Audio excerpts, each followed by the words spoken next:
Shall we play a game? Oh. Time for another video game analogy.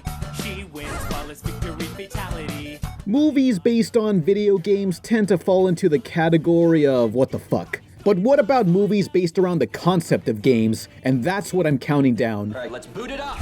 No TV shows with a few video game episodes. From the ground up, it must be about video games without directly being based on one. Oh.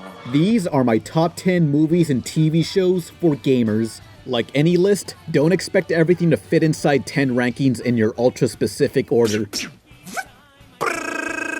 But if you want to avoid disagreement when making a top 10, the only winning move is not to play. By the way, War Games did not make it on the countdown. Wait, what? It's Juice and Jam time! I'm taking this to the next level! Sylvester Stallone was in Spy Kids? I come from the net to this place. Mainframe. Before Toy Story and Beast Wars, Canada gave us the first CG animated TV series, Reboot. It was Tron of the 90s, good and evil play a game for the fate of the internet. Warning, incoming game. Yeah, its graphics are laughable now, but from what started as a fun kids show, grew darker and darker. Rainmaker Entertainment, who animated this and the upcoming Ratchet and Clank film, are interested in giving this a reboot. Wow, that's pretty ironic. It's not ironic, it's coincidental. I am a renegade, lost on the net. Reboot! Back in the day, I played Nintendo. Controller in my hand, I'm going commando. A pinnacle moment of the Reagan era, The Wizard. How do you hype up the release of a major Nintendo title? Ninja Gaiden. Make a film where Fred Savage of the Wonder Years kidnaps a kid with mental disorders and exploits him to win a video game tournament featuring Super Mario Brothers! It's so 80s. Look at that guy. He's not playing a game, he's living the game. You get to your station! The Wizard is nothing but one big cheesy Nintendo commercial, and that's what's so great about it. It's so bad. Adam is from Mars, and Morgan is from Venus. I love to write you messages with my tiny penis. G4 was the one and only channel for tech enthusiasts. My favorite programs were the Retrospect series Icons, the pixelated raunchy comedy Code Monkeys, and for reviews, X-Play together with Reviews on the Run. Those two were some of the reasons I'm making videos. Wow. It was all good up until gamers started getting all their news and reviews from the internet instantly. The once all gaming channel devolved into reruns of Cops, Star Trek, and wow, episodes of Lost, years after cancellation, and everyone knew they made it up as they went along. TV killed the radio star, but YouTube teabags on G4's remains. Stay with you until the bitter end. I wanna go back to my hometown. Be a big shot. How high can you get? Aw yeah! The King of Kong documentary is a brutal look at competitive gaming. Steve Wiebe versus Billy Mitchell for world's greatest Donkey Kong player. Recognize this guy, regular show fans? Well, Billy Mitchell always has a plan. Donkey Kong is as basic as an arcade cabinet could be, but could you have guessed how much strategy it has? Okay, the secret about the barrel board is you can actually control the barrels. The day Donkey Kong invades America, Steve Wiebe will guide us to victory. Most would scoff at such dedication to a game, but the King of Kong is an example that you can have passion for your hobbies and still be a well-adjusted person. Why do we do it? Because we actually love this, because we enjoy this, we're fascinated by this. It's just something in our genes. Suck it Sammy, jerk it Jerry, chug it Charlie, fuck it Freddy, aborted Amy, WreckIt Ralph is the Toy Story of video games. I can fix it! What are these characters up to when no one's playing? You'd assume the adorable ones would be nice. No, they're fucking assholes. I don't want to be the bad guy anymore. All these arcade poster boys together, I want more crossovers. Imagine WreckIt Ralph meeting both Tron and Sora of Kingdom Hearts. Whose world is the real world? Finish the game! No! Yes! Bust out your bong, this is Tron. Look at all these colors, holy crap. You got the '82 film and the extended Daft Punk music video, Tron Legacy. We gotta work together! But you may be oblivious to the overlooked animated series, Tron Uprising, serving as a bridge between the films. It aired next to the also short-lived Motor City. It may have aged poorly and become slow in the middle, but Tron in general is just the perfect thing to watch at night. It's the ultimate blacklight poster.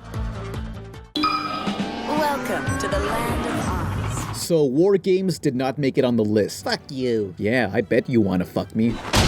It's not on the list because Summer Wars is War Games with a bit of Digimon the movie spliced in. You can't just go around doing whatever you like because you're online. There are rules, you know. Question: how do we prevent nuclear disaster and create world peace? Blame it on the foreigner? No. Everyone in your family has to play video games. The most colorful and tear-jerking in the countdown, Summer Wars is scientific evidence the casual gaming market will save the world. It's just a game, isn't it?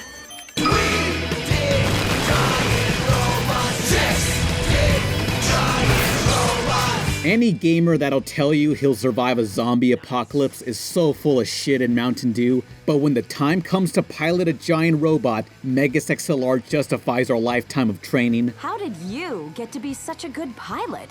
Well... This cartoon appeals to the MTV-hating, kaiju-loving, retro gamers in every aspect. It's just a lot of fun.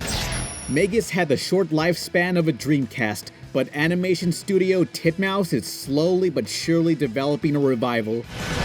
Nice. This is the beginning of the song.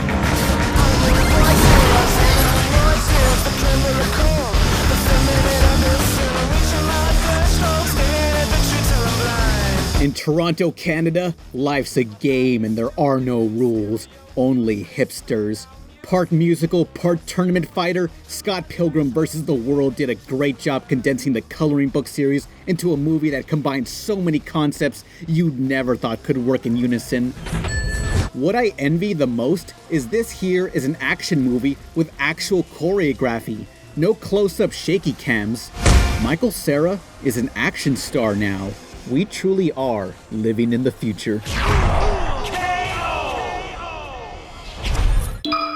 Everyone's an amateur when they first start. We all get laughed at by our teachers, and we all get laughed at by our upperclassmen. It's part of becoming a pro. You may envy someone's success, but rarely do you see the struggle it took to get them there. Disregarding Phil Fish is a terrible person. Number one is a tie between the documentary Indie Game the Movie and Welcome to the NHK, which is Indie Game, the movie, the anime, Z. These two cover the creation of Super Meat Boy, Fez, Braid, and a Japanese porn game. You'd assume simple games means easy to make, right? You're four, you want to make games. It just seems like, oh, you just come up with ideas and then you have a game. It's awesome. These are people who struggle through financial problems, broken relationships, anxiety, uncertainty of the future and their own product, in hopes of reaching success. Dedication turns them into shut-ins, or hikikomoris in the exotic language of anime. Even if I seclude myself in my room, as long as I'm striving to accomplish something, I'm not a hikikomori. They're not admirable for their victory. The determination to finish what they started is what I love about them. Except you. Anyone striving for success, Indie Game and NHK is what you need to watch. Things that are personal have flaws. They have vulnerabilities. If you don't see a vulnerability in somebody, you're probably not relating with them on a very personal level. Game over. The user wins. Scott Pilgrim vs. the World is almost in theaters. And I have to fight defeat your 7 evil exes? If you don't already love it, you will. He seems nice. Adult Swim wants to marry it, so we made this animated short straight from the comic, and we're putting it on TV. I like you, Kim. Also, do you want to play drums in my band? This Thursday night around midnight. Watch it. Then, see Scott Pilgrim vs. the World in stunning live action, August 13th. Only in theaters. Win-win.